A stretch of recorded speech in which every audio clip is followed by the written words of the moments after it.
vocês duas hoje? Só vai ter que trabalhar ainda pra lá. Oi! Cada vez mais escuro esse corredor.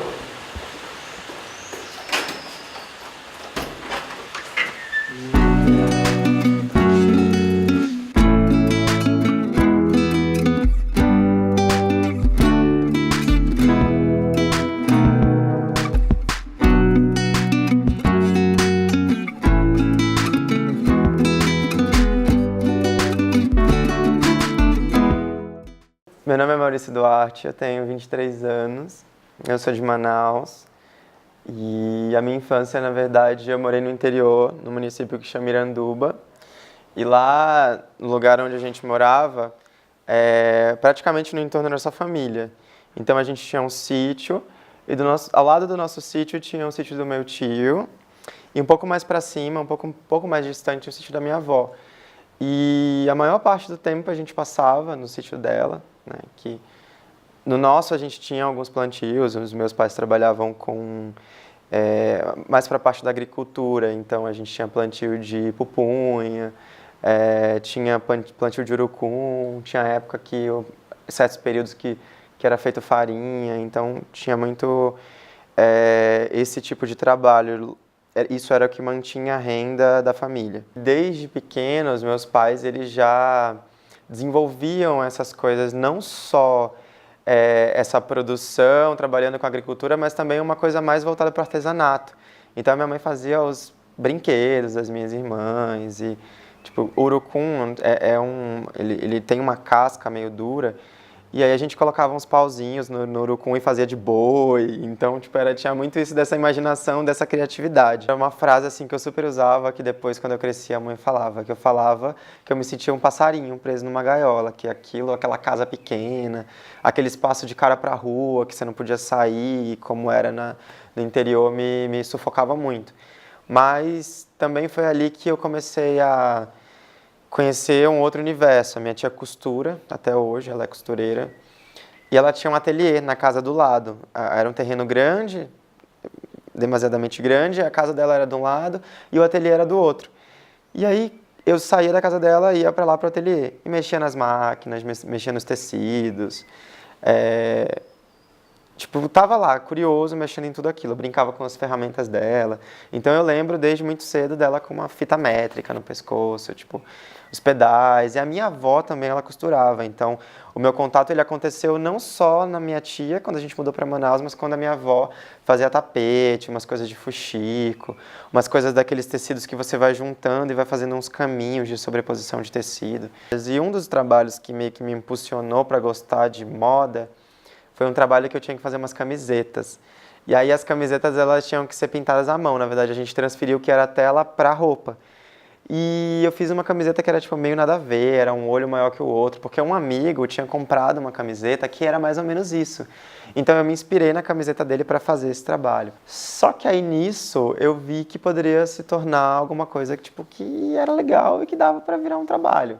Acho que a minha cabeça ela sempre foi muito empreendedora. Eu encontrei uma loja no centro que vendia camisetas básicas e eu comprava e pintava como eles queriam. Às vezes eles deixavam fazer o que eu quisesse de desenho. E aí eu passei para a UFAM, para Educação Física, só que na verdade eu escolhi Educação Física porque eu achava que eu não ia ter nota para artes visuais. Eu fui tentando encontrar mecanismos para que eu gostasse do curso, mas eu não gostava do curso. E aí nisso eu conheci alguém que me falou de um curso que ia ter, que era um curso de bordado em pedraria. E aí eu fui fazer esse curso e conheci a professora Thelma, que me falou sobre a faculdade de moda, que me falou sobre a única faculdade que dava o curso de moda em Manaus, e falou sobre a bolsa, que a prefeitura tinha uma bolsa que dava 50% se você passasse, se você tivesse uma boa colocação. Fui, sem meus pais saberem, me inscrevi, fiz o vestibular, passei.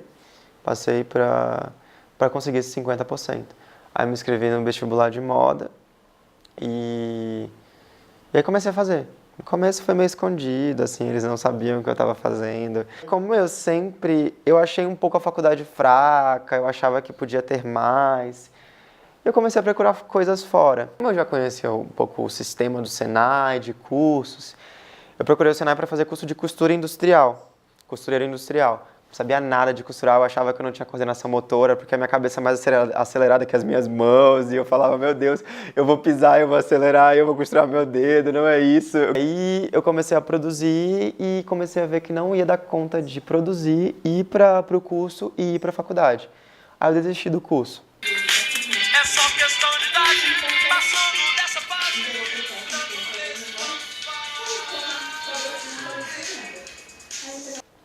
Por coincidência, o diretor do Polo de Moda, ele fazia a faculdade na faculdade de Manaus. E aí eu fiz, num trabalho, eu fui staff dele. E aí eu já tinha feito matérias na TV, as pessoas já conheciam o meu trabalho. Algumas pessoas já tinham convidado para eu falar sobre empreendedorismo, para falar sobre criatividade. Então aconteceu de que o Senai tem uma competição que chama Olimpíada do Conhecimento. E eles precisavam de um competidor para substituir uma competidora que tinha ficado doente e que não ia mais poder participar. Eles lembraram de mim e me convidaram. E aí foram 3 meses treinando para essa competição. E aí nessa competição eu representava o Amazonas na modalidade de vitrinismo. Fazer projetos de vitrine. Aí eles falaram que a competição ia ser em Minas Gerais, em Belo Horizonte. Aí eu falei, meu Deus, eu vou viajar, eu não sei, eu nunca viajei, e, eu não sei como que vai ser, e é um lugar diferente, comida diferente, tudo diferente. Então foram 3 dias, assim, bem pesados, bem pesados. Aí no final a gente ganhou, a gente ficou em primeiro lugar, e aí foi que já começou a dar uma reviravolta, assim. Porque passando o nacional, eu ia ter que me preparar para o mundial. Eu mudei para BH, e fiquei 9 meses em BH, assim, treinando direto. E comecei a viajar, comecei a ir para outros lugares, conhecer outras pessoas, treinar com pessoas da competição também. E aí foi que as coisas começaram a ficar mais, assim, mais pesadas de cobrança, mas também começaram a surgir as oportunidades. Nós éramos 56 competidores, mas só 12 modalidades foram para a Finlândia, e eu fui um dos selecionados. E assim foi incrível, porque era uma coisa assim que eu não imaginava que ia acontecer, eu nunca tinha me imaginado para sair do Brasil, eu não tinha roupa de frio, eu não tinha passaporte. E aí a gente se programou para ir, e aí eu fui para a Finlândia. Eu falei, meu Deus, eu não falo inglês, e agora? Comprei um guia, o guia tá até todo marcado, assim, tem as coisas de, o que falar, comer, como, sabe, tudo isso, assim.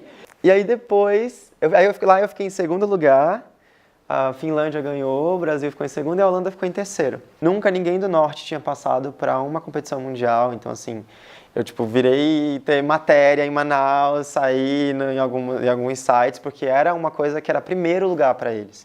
Então foi bem incrível, assim. Em tudo que eu imaginei, eu sempre imaginei que o meu trabalho ele seria uma ponte para linkar as pessoas ao que talvez elas têm medo de fazer, ou que às vezes eu tinha medo de fazer, eu não sabia se ia dar certo, no fim deu certo. E depois a gente ganhou essa bolsa de graduação e eu podia escolher em qualquer estado, qualquer parte do Brasil para estudar entre moda, arquitetura e design de interiores.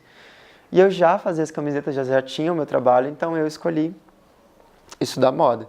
Eu tive a oportunidade de, antes de decidir vir para São Paulo, viajar. Eu guardei dinheiro da competição, então eu fui para a França, para a Itália e para a Alemanha. E nessa viagem, assim, foi para ver o mundo, de verdade. E eu fui sozinho, então levei o guia de novo, de inglês, aí comprei um guia, emprestei um guia de italiano e comecei a anotar frases. E uma coisa interessante é que na época que eu passei para o Mundial, eu estava em dúvida se eu queria continuar o Mundial ou não, porque imagina, largar tudo em Manaus, ficar longe da minha família, morar 9 meses em BH, num lugar que eu não conhecia, ter que abrir mão da minha faculdade, que eu tinha ralado para conseguir os 50%, eram só 2 anos e faltava 1 ano para eu formar. Eu falei, meu Deus, eu vou trancar tudo de uma coisa que é incerta, não sei o que vai acontecer, por que eu vou fazer isso?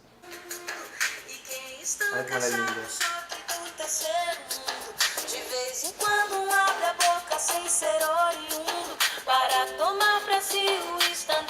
É maravilhoso esse clipe. Olha os movimentos, vai aparecendo.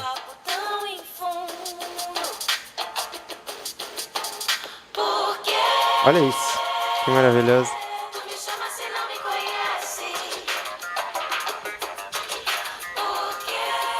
Eu acho que vai ser legal, assim. Aí eu mudei para São Paulo. E quando eu cheguei em São Paulo, eu conheci uma pessoa em Manaus, um amigo, que na verdade uma amiga me apresentou ele e falou, olha, ele mora em São Paulo, tá procurando alguém para dividir apartamento.